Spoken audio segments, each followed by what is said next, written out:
The reconnaissance phase. I can see you, but you can't see me. So as we look at the hacker's methodology, you'll remember that the first step we have is reconnaissance, and we talked about the fact that we spend about 80 to 90% of our time in this phase before we actually begin our exploitation. During phase 1, we're going to perform reconnaissance. This is our systematic attempt to locate, gather, identify, and record information about our target. This is also known as footprinting, and this is a passive collection technique. We'll do things like using open source research and internet searches like Google. We'll use social engineering, dumpster diving, and email harvesting to collect as much information as we can about the organization before we start targeting the organization for an actual exploit.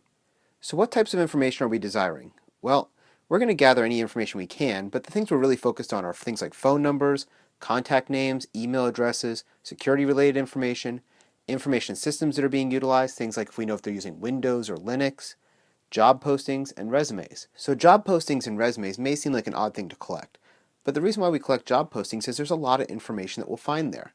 For instance, if I was going after this company, Technical Innovations, I look at some of their job postings. In this one, there's a system administrator job. And I start looking at the knowledge and skills and abilities. They're looking for somebody who has 2000 or 2003 Microsoft certifications. That tells me they're probably running Windows Server 2000 or Windows Server 2003, opening up a whole world of exploits to me.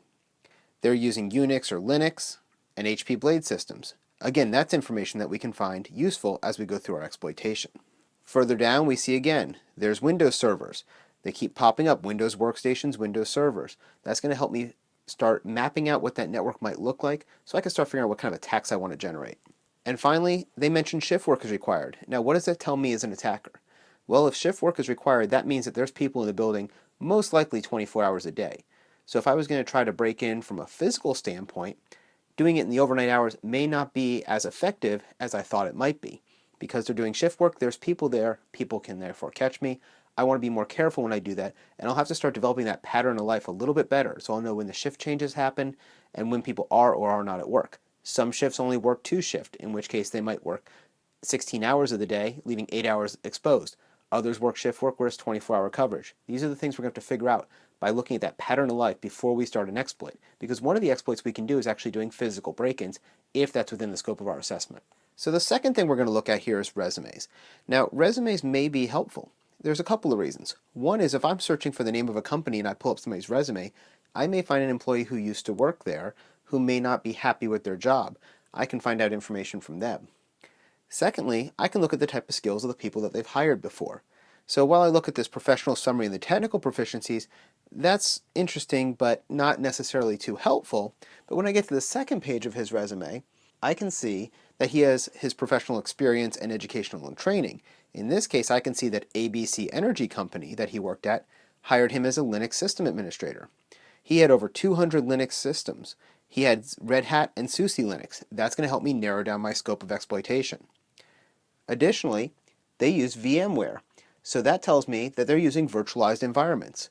So even if I break into a single box, I'm going to have to find a way to break out of that box and into the other boxes. That can be difficult. So these are things I want to start looking at. Additionally, he did a migration effort of Windows servers over to Red Hat version 4. Now I know the exact version that they were running, at least during the time he was there. And as you can see in the resume, he is presently employed there. So that would tell me something else. He also has incorporated that into a 2003 Windows Server Active Directory domain. So again, as I'm attacking, I go, oh, he's got Windows Server 2003. Let me look at exploits that can break those vulnerabilities. The next thing I see is that he's using Citrix Metaframe. So with Citrix, that's another client that we would be using, and we can start targeting vulnerabilities against Citrix if we couldn't get in through Windows or Linux. Lots of different options as I go through this guy's resume and figure out where those vulnerabilities are for this organization. So what are some tools we use in reconnaissance? Well, there's lots of tools that exist. We can use things like NSLOOKUP, traceroute, ping, whois, domain dossier, email dossier, Google, social networking, Discover, and Maltego, just to name a few. I'm going to briefly talk about each of these as we keep going, and in our labs we're going to actually play with a couple of these tools as we do a mock reconnaissance phase. The first one we're going to talk about is NSLOOKUP. Now, NSLOOKUP stands for Name Server Lookup, and it resolves a fully qualified domain name to an IP address. For example, if you have my website name, jasondion.com, computers don't understand that. They understand numbers. So if I did an NSLOOKUP of jasondion.com, I'll get back the IP address of my server, in this case 205.172.19.193. This is what we call non-interactive mode. I give it the command and I give it the website and it will give me the information back. There's also an interactive mode. In interactive mode, you just type NSLOOKUP and then hit enter.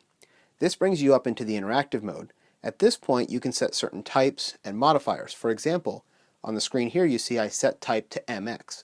That stands for mail records. By doing this, I can search for the mail records associated with youtube.com. As you see there, I got those mail exchangers displayed to the screen. So as I mentioned, there's a lot of different options for NSLOOKUP. And if you want to learn more about it, I'd recommend going and searching NSLOOKUP on the web.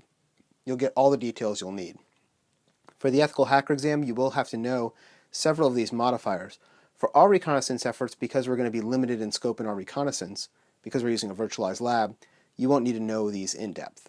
Now another thing I want to mention here is when you do NSLOOKUP, you're actually doing a lookup from your attack platform, in our case Kali Linux, to a DNS server to get that information. If you want to do this anonymously, there's lots of good tools out on the web. One of my favorites is centralops.net. We'll play with that during our labs as well, and this will help us remain passive longer during our reconnaissance phase. So if we use centralops.net, here's an example of what that would look like. You fill in the blanks in the web page, you hit go, and on the right side you'll see our answers came back. You can see that for jasondion.com I was able to find the A record, which is its address, their IP address. I also found its name servers, which could help me if I'm going to do a DNS attack, and I found its mail servers as well. The next tool we're going to talk about is traceroute. And traceroute displays the path between your device, our Kali workstation, and the destination IP address, showing each router hop along the way. So every time I find a router or a firewall, it's going to display that route. For instance, if you do traceroute and the IP address, you'll get those routes in between. If you do traceroute and the domain name, such as google.com, you'll be able to see all the routers and firewalls between your computer and google.com. So the way traceroute works is it's going to increase your time to live for every time you send out a packet. So it's going to send out 3 packets with a time to live of 1. It'll go 1 hop and then fail and send back an error message. Then it will send out the next 3 packets with a time to live of 2. They'll go 2 hops and report back with an error message. And it will keep doing this until it reaches the destination.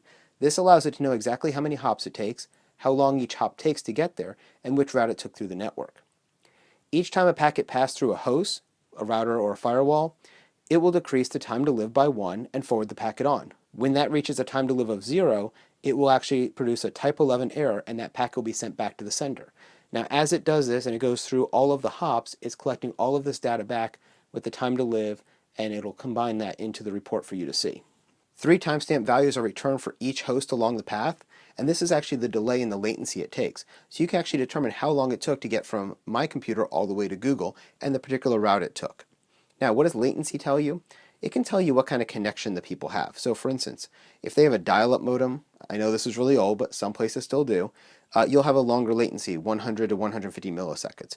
If you have cellular, it's somewhere around 50 to 150 milliseconds. If you're using satellite, you'll have a very high latency, around 600 to 700 milliseconds. If you're using fiber optic, it'll be a very low latency, 5 to 40 milliseconds. So you'll be able to tell that as you're doing this traceroute, and it can start giving you some more information about the victim you're going after. And here's just an example of what a traceroute output looks like. So for instance, here you see traceroute jasondion.com. You'll see the first gateway, 10.0.2.2. You'll see a couple of series of stars. That's usually a firewall that's not reporting back, but it knows there's something there. And then it continues on through all of the routers, in this case starting at hawaii.rr.com and going all the way down to unifiedlayer.com, which is my hosting provider. Again, going back to centralops.net, they have great tools for us. We can do the same traceroute there, and again that keeps us at that arm's reach. We're not actually touching the server we're going to. We're doing it from centralops server to the victim, not from our computer to the victim in this case. Next we're going to talk about ping. And ping is actually used to check the IP connectivity between 2 network devices. And we often use this in network troubleshooting, but we can also use it in our hacking efforts. So with Linux, ping is actually going to go until it's terminated. When you use it on Windows, it only does a count of 4. So we can do ping and the domain name or ping and the IP address, and it will start telling us, is that distant end up? We use this often in what's called a ping sweep, where we'll start pinging an entire range of networks to find out who is up and who is down in that range of IP addresses. Here's an example where I'm pinging again my server, jasondion.com. I did it for a count of 6, and you'll see that it responded. It sent out 64 bytes each time. It responded back with the IP address, and the time to live decreased by 1, and the time of how long it took, in this case, about 99 milliseconds. And once again, we can go back to central ops and do this from an arm's length distance. We can do it the same way. We'll tell it the domain we want to go to or the IP address, how long to wait for a timeout, how many hops is too many, how many packets to send, and the data size. It'll do that information and pop back the display as you see on the right of your screen. The next tool we have is what's called Whois. And what Whois does is it provides us information on the domain name owner. So we can get things like the server address, the owner's name, their physical address, their phone numbers, and how to contact them. Why might this be helpful to us? We can use this to develop a successful social engineering attack against them. For example, if we know who their web hosting provider is, we can craft an email to the owner of the domain that says, your website domain is going to expire. Click here to renew. And if they click there, we can use that as a way to get into their networks. So here's just a simple whois command, whois, jasondion.com, and up it pops with the information. It tells me the name servers and some basic information such as when it does expire. If I want to get more details, I would go to internic.net and I could put in the domain name there, or again, we can go to Central Ops. And Central Ops has what's called a domain dossier. Domain dossier will actually give us the whois record for the domain and the network, the DNS records like we talked about before, the trace route which we've talked about before, and the addition of a service scan. We can run all of these from Central Ops server, keeping us more anonymous. There's also another function there called the email dossier. And the email dossier is actually going to provide us those mail records we looked at before. It'll do email address validation for us. And we can get the IP and server addresses for those emails, as well as an SMTP connection log. So in this example, I have titancipher@gmail.com. This is an email I use with a lot of hacking competitions for my students. If you notice here, we can go in there, click go, and we'll see what we get. In this case, we see that it has a confidence rating of 3, which says that this passed a validation of the email. It is a real email address. We could see the MX records, and then on the right side, you'll see the SMTP session, where the server from Central Ops actually talked to Google server to validate that that was a good email address. And you can see the commands that were run there. Another wonderful resource we have is Google. Now I know this seems like it's obvious, but there's a lot of information on the internet that's just open source. We can use Google to search press releases, corporate websites, and everything else at once, and the way you craft your commands in Google can really help you become more efficient as you search for this information. There have been numerous books written about Google hacking, including adding things like the file types or adding or subtracting keywords, using pluses and minuses, and operators and or operators. There's lots of ways to do what we call Google hacking and just getting a really good, well-crafted search so that you can find the information you want quickly.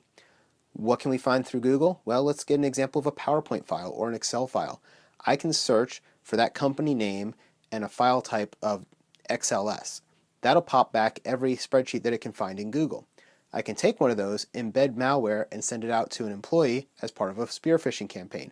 It's going to look legitimate because it was a real file from the company and it has real information from the company, but I gave them just a little something extra, which is how I can get myself into the network. Social media. So we all love our social media, but it is truly a treasure trove of information.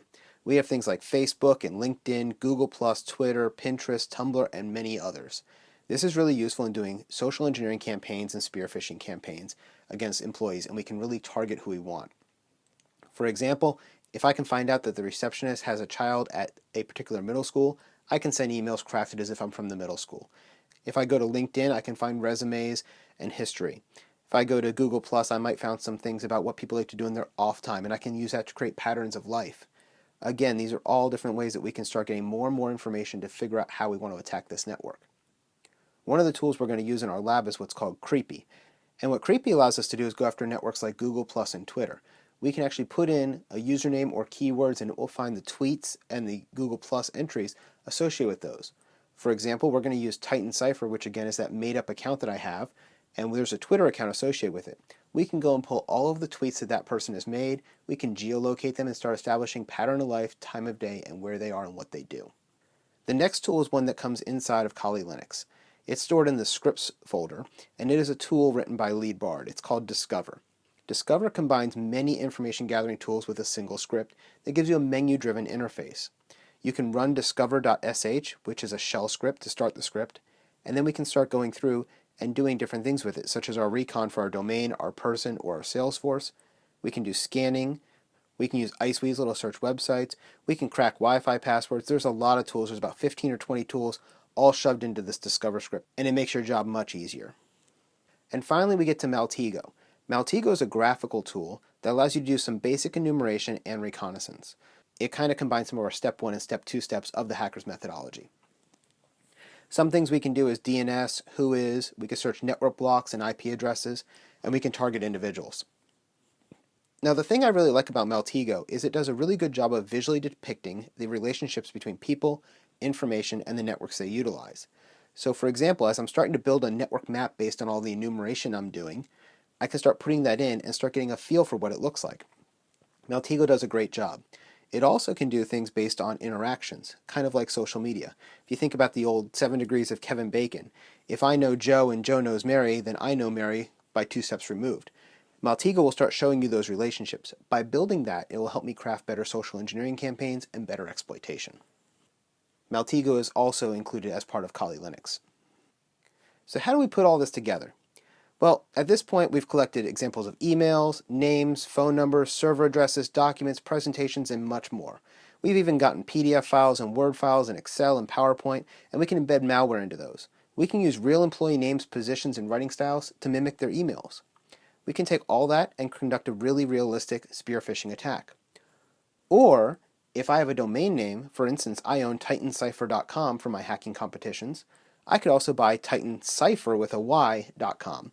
Now, if I have that one, I can use that as a watering hole. I can make it look just like the original titancipher.com, but embed malware in there. That way, when people come to go to titancipher.com, if they mistype it, they go to the incorrect site. So for instance, if you had Google with 3 O's instead of 2 O's, or Yahoo with 3 O's instead of 2 O's, something like that will allow us to have similar domain names that people can get mistyped and go over to us.